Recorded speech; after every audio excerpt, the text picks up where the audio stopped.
and we'll get to this. We'll go through. I want to talk about. You and I are going to talk about 2020, and then it will roll into your impeachment piece, and we'll get to some clips of impeachment.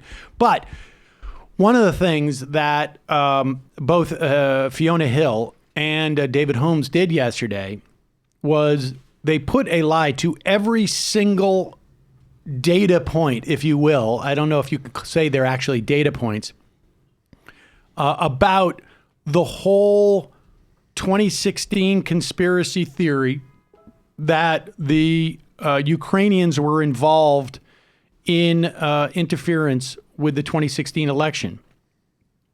And I don't know that I have ever been more, sort of sold on the story that the intelligence community has been promoting, other than, after hearing this testimony, because you basically have the entire apparatus of the Republican Party, which is promoting this theory, and one person or two people who really don't have a huge vested interest in this. It's just that they're professionals and they deal with this every day. I guess maybe they have Ukraine's interest. Sometimes there's a certain amount of capture, although she, that happens, I think, with the diplomatic corps. But she put them to rest, and we will get to that later. But it threw Donald Trump into a tizzy. Mm-hmm. And it's unclear to me exactly what the Republican conspiracy is, other than the DNC, when they wanted their servers to be examined, they hired this company, CrowdStrike, which does this type of stuff. They examined it. CrowdStrike did a mirror of the server, as opposed to it's a cloud-based server. Right. So it's all just, there's no physical... There's not like a black box. Yeah, it's not like here's our hard drive. Here's our hard drive. Thinking of the scene in Zoolander. Right. Well, it's not like an external hard drive. Yeah. And so they did a mirror of the server, and they gave it to the FBI for further examination, for forensic examination. I think it's a California-based company. I'm not advocating that they do their job well or not. I have no idea. Some people criticize them in terms of the way they do their digital forensics and whatnot. So I don't know about that. One of the owners, or I think one of the big investors, I think is Ukrainian. I think. But somehow this has morphed into some strange conspiracy theory that involves 2016, and Donald Trump is adamant about it. Mm-hmm. Even to the point where it freaks out the people on Fox and Friends. You got to watch this. This is pretty amazing. He called into Fox and Friends today because his whole Ukrainian theory fell apart. And he needed to get on Fox and Friends to sell this to these guys. And look at the looks on their faces. It's frozen. It's the same look that you have when...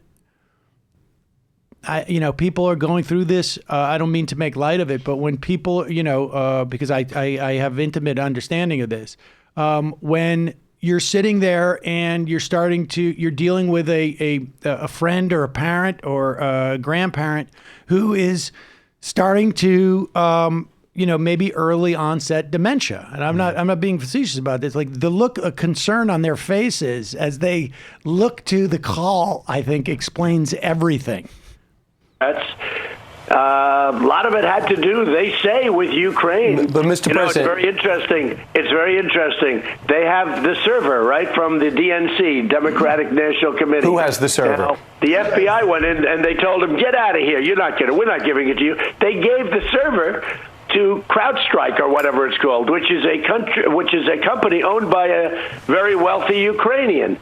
And I still want to see that server. The FBI has never gotten that server. That's a big part of this whole thing. Why did they give it to a Ukrainian company? Are you sure they did that? Are you sure they gave it to Ukraine?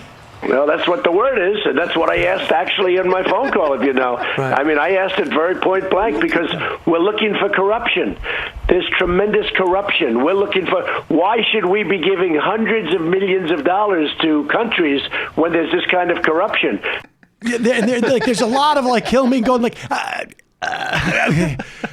Mr. President. And poor Ainsley Earhart, she's looking there like her heart is broken. She's just like, I feel so bad for him, what they're doing to him. He's losing his mind. Yeah, he is. Yeah. He's losing his mind. Yeah. I mean, if you combine this with the thing that we watched the other day where he goes like, like he starts reading what Sondland said and he was yelling on the phone. And he doesn't realize like he was the one who was yelling. Yeah, no, like, it's just, and then here's another. The whole thing is ridiculous. Everybody knows Mitt Romney did Fast and Furious. By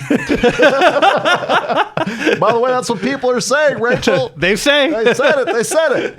And you heard that one. Are you sure, Mr. President? Yeah, I'm sure. That's what the word is. Yeah, that's what a lot of people say. But look, there's tremendous corruption out there. I mean, these. I don't feel that much sympathy for Fox and Friends people, but they are in a. They're stuck in a sort of extremely bad relationship of like a sort of feedback loop. Exactly. Where they're giving him things and then he's twisting them into something and repeating it back to them, and they have to be like, are you sure? It's like this just really perverted like Escher version of a telephone game where it's just sort of like looping back on itself. Yeah. Here is are you sure? Here is Trump now just going on and on still about slagging Marie Yovanovitch, who all of the diplomatic corps come in. It's just what would be amazing is to have like you line up all these diplomats and Trump, and they all just get to go down and give a statement and just keep going back and forth. It would be insane. Yeah. But here he is still. There's something wrong with that woman who was the ambassador in Ukraine. Because, he's got his fingers on the pulse of everything. This ambassador that, everybody says is so wonderful, she wouldn't hang my picture in the embassy, okay? She's in charge of the embassy. She wouldn't hang it. It took like a year and a half or 2 years for her to get the picture up. She said bad things about me. She wouldn't defend me, and I have the right to change an ambassador. And Rudy didn't say good things, but he wasn't crazy about it. It wasn't like a major topic, but I have the right to change. This was an Obama person.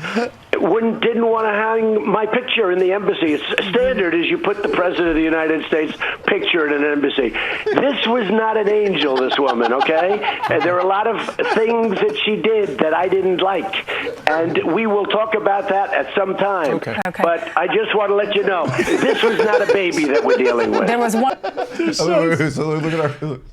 Yeah, they're all just sort of Okay, yes, Mr. President. This is No angel. No angel is like a Not a weird, baby. incredibly weird place to go. And by no angel, I don't mean that I have like political intelligence on her or that she took a bribe from a gas company. I mean, she wouldn't put up my portrait. my picture. And she wouldn't defend me. She wouldn't defend me. She wasn't talking about CrowdStrike.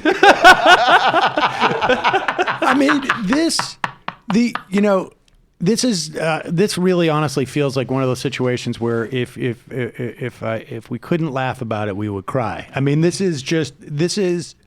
we have a mad king. Yes, I mean, yeah. we're living in an age of the mad king, and even the jesters are just looking at it like going like, ay, ay, ay, ay. Maybe he'll feel better after Thanksgiving.